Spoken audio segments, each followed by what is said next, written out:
मेरे पति काम के सिलसिले से विदेश में रहते थे। उन दिनों मैं बहुत ज्यादा तरस जाती थी। मैं कम उम्र की लड़की थी। उन दिनों मेरा अपने जज्बात पर काबू पाना बड़ा ही मुश्किल हो जाता। एक दिन मेरी देवरानी अपने मायके गई तो देवर की देखभाल मेरे ऊपर छोड़ गई। उस दिन देवर और मैं घर पर अकेले थे। देवर को देखकर मेरा मन मचलने लगा। इसी वजह से मैंने खूबसूरत नाइटी पहन ली और उनके कमरे में चली गई। देवर मेरे जज्बातों को अच्छे तरीके से समझ पा रहा था। देवर कहने लगा कि आज तो सही मौका मिला है करने का। यह सुनते ही मेरे चेहरे पर एक मुस्कुराहट आई और फिर हम दोनों ने पूरी रात, जब मेरी उम्र 21 साल की थी, मैं दिखने में बेहद ही खूबसूरत थी। मेरी शादी 3 साल पहले मेरे पति से हुई थी। मेरे पति काम के सिलसिले से विदेश में रहते थे। उन दिनों मैं बहुत ज्यादा तरस जाया करती थी। मेरी उम्र की लड़कियां अपने पति के साथ खूब मजे करती थी। शादी के 3 महीने बाद ही मेरे पति मुझे छोड़कर विदेश चले गए। मैंने कई बार अपने पति से मिलने के लिए भी बोला कि वह मुझे अपने पास बुला ले, लेकिन वह मेरी बात मानने को तैयार नहीं थे। मेरे पति बहुत ही अच्छी कंपनी में काम करते थे। उनकी सैलरी काफी अच्छी थी, लेकिन मेरा अपने पति के बगैर हिंदुस्तान में बिल्कुल भी मन नहीं लग रहा था। मेरे ससुराल में मेरा देवर और देवरानी भी रहते थे। मेरे देवर की शादी मुझसे पहले हुई थी। उन दोनों की लव मैरिज थी। मेरी सास और ससुर तो बहुत ही पहले स्वर्ग पधार गए थे, इसलिए मैं अपने ससुराल में अकेली पड़ गई थी। क्योंकि शाम को जब भी देवर घर आता तो वे दोनों पति पत्नी अपने रूम में चले जाते। वे दोनों अपनी जिंदगी के खूब मजे ले रहे थे, लेकिन मैं दोनों को देख देख कर तरसे जा रही थी। मैं अपनी उम्र के उस चौराहे पर थी जहाँ अक्सर लड़कियां अपने पति के साथ या फिर अपने बॉयफ्रेंड के साथ वह सब करती थी। मेरे पति साल में 1-2 बार घर तो आ जाते, लेकिन जब वह वापस जाते तो मेरा मन बहुत ही उदास हो जाता। मैं अपने पति के आगे बहुत जिद करती कि वह मुझे भी अपने साथ विदेश ले जाए, लेकिन वह कहते कि अभी हालात ठीक नहीं हैं। यह सब सुनकर मैं मायूस हो जाती थी। सारा दिन तो मैं घर के कामों में गुजार देती, लेकिन शाम को जब दोनों पति पत्नी को रूम में जाते देखती तो मुझे समझ में आ जाता कि वे लोग अब क्या करेंगे। जब मैं उनके कमरे से बाहर जाकर खड़ी होती तो उन दोनों के कमरे के बाहर से आवाजें आती, तो मैं समझ जाती कि वे लोग क्या कर रहे हैं। उन दोनों को देखकर अपनी किस्मत बहुत ही बेकार लगती, जबकि जिंदगी के मजे तो वे दोनों ले रहे थे। मेरी शादी मेरे चाचा ने करवाई थी। मैं बहुत ही मिडिल क्लास फैमिली से बिलोंग करती थी। चाचा ने जब बताया कि लड़का विदेश में जॉब करता है तो मेरे घर वालों ने तुरंत मेरी शादी कर दी। मेरे दिल में कई अरमान भरे हुए थे, क्योंकि मेरी बहुत सारी सहेलियों की भी शादी हुई थी। वह मुझे अपनी सुहागरात के बारे में सुनाया करती थी। यह सब सुनकर मेरा भी दिल अंदर से मचलने लगता। मैं सोचती थी कि जब मेरी शादी होगी तो मैं भी अपने अरमानों को पूरा करूंगी। सिर्फ 19 साल की थी जब अच्छी इनकम देखकर घर वालों ने तुरंत मेरी शादी करवा दी। मैंने सोचा था कि मैं अपने पति के साथ विदेश में ही सेटल हो जाऊंगी। वहां जाकर हम दोनों खूब मजे करेंगे, लेकिन मुझे नहीं पता था कि मेरी किस्मत कुछ और ही मोड़ ले लेगी। शादी करके जब मैं अपने ससुराल विदा हुई तो सुहागरात की रात मेरे पति ने मुझ पर बहुत प्यार लुटाया। मैं अपनी जिंदगी के उस मोड़ पर थी जहां मुझे लग रहा था कि मैंने सब कुछ हासिल कर लिया है। मैं सोचती थी कि मैं विदेश जाऊंगी, वहां छोटे छोटे कपड़े पहनकर अपने पति को अपनी तरफ और आकर्षित कर लूंगी। और मैं सिर्फ 19 साल की थी, लेकिन मेरे अंदर जज्बात बहुत ही बड़े हुए थे। मेरा शरीर थोड़ा मोटा था, जिसे यह अंदाजा नहीं लगाया जा सकता था कि मेरी उम्र 19 साल है।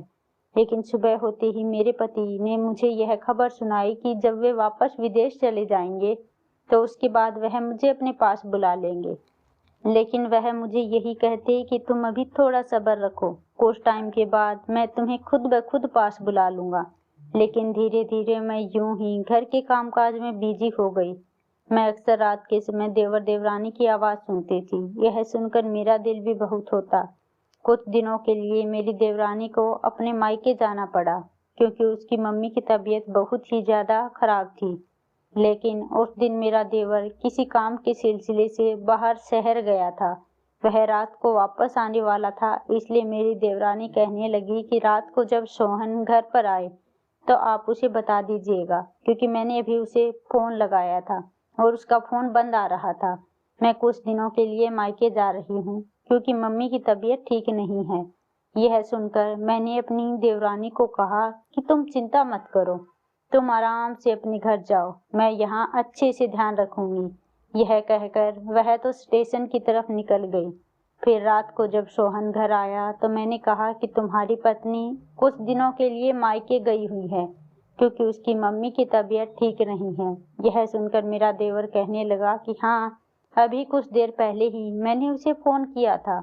मैंने कहा कि चलो अच्छी बात है, तुम लोगों की बात तो हो गई, मैं तुम्हारे लिए खाना लगा देती हूँ, तुम जाकर फ्रेश हो जाओ। यह सुनकर सोहन भी अपने कमरे में चला गया। मैं किचन में जाकर खाना बनाने लगी। खाना बनाकर जब मैं सोहन को आवाज देने के लिए उसके कमरे में गई तो सोहन जिस हालत में था उसे देखकर मेरे तन बदन में आग लगने लगी, क्योंकि सोहन नहाकर सीधा बाहर निकला था। उसने अपने बदन पर कपड़े नहीं पहने हुए थे, वह तौलिए में था। जब हम दोनों की निगाह एक दूसरे से टकराई तो हम दोनों के शरीर में एक अलग सा एहसास हुआ। हम दोनों के दिलों की धड़कनें कमरे में साफ साफ सुनाई दे रही थी। फिर सोहन को देखते हुए मैंने कहा कि सोहन, मैं तुम्हारे लिए खाना लेकर आई हूँ। लेकिन सोहन ने मुझे कुछ जवाब नहीं दिया, उल्टा वह धीरे से मेरी तरफ कदम बढ़ाने लगा। आज उसके अंदाज मुझे कुछ अलग ही लग रहे थे। सोहन के चेहरे पर मुझे शैतानी मुस्कुराहट नजर आ रही थी। फिर धीरे से मेरे करीब आया और खाने की ट्रे को पकड़ते हुए मेरे हाथों को छुआ। सोहन को छूने से ही मेरे तन बदन में अजीब सा एहसास हुआ। मेरे जज्बात अभी थोड़े बढ़ने लगे थे। मैंने खुद पर तुरंत काबू किया और फौरन भागकर किचन में आ गई। किचन में आकर बर्तन धोने लगी। तभी बर्तन धोते धोते ही अचानक सोहन आकर पीछे खड़ा हो गया। जब मैं अचानक से पीछे मुड़ी तो मैं उससे टकरा गई। मुझे देखकर सोहन कहने लगा कि भाभी जान, थोड़ा संभाल कर काम किया करो। सोहन ने मेरी कमर पर हाथ रखा था और कितने टाइम के बाद किसी ने मुझे छुआ था। सोहन के छूने से मैं ढीली पड़ने लगी। आज सोहन का मिजाज मुझे कुछ अलग ही लग रहा था। फिर कहने लगा कि भाभी जान, कितना काम करोगी, थोड़ा समय अपनों के लिए भी निकाल लिया करो। मैंने कहा कि अपनों के लिए टाइम तो निकाल दूं, लेकिन मुझे कोई टाइम देने वाला है ही नहीं। फिर सोहन कहने लगा कि कैसे बातें कर रही हो भाभी, मैं हूं ना, भाई नहीं है तो क्या हुआ, मैं आपका ख्याल रखूंगा, आप मुझे कभी मौका तो दो। अब मैं सोहन के इरादों को समझ रही थी। मुझे बहुत ज्यादा शर्म आ रही थी। मैंने तुरंत अपनी पीठ घुमाई और अपने काम में लग गई। लेकिन जब सोहन धीरे धीरे से मेरी कमर पर हाथ रखने लगा तो मेरी आंखें बंद होने लगी, धड़कनों की आवाज बढ़ने लगी। फिर मैंने भी धीरे धीरे लफ्जों में कहा कि सोहन, आप यह क्या कर रहे हैं। फिर सोहन करने लगा कि वही जो आप कब से चाहती हैं। अब मेरी और सोहन की धड़कनें बढ़ने लगी थी। फिर धीरे धीरे सोहन का हाथ मेरी नाभि पर आने लगा। मेरे लिए मुश्किल होता जा रहा था। सोहन कहने लगा कि आपको क्या लगता है, मुझे समझ नहीं आता, भाई के जाने के बाद आप कितनी अधूरी हो गई हैं। आपके अंदर भी कई अरमान हैं, लेकिन आपने वह सारे अरमान अपने दिल में बसाए हुए हैं।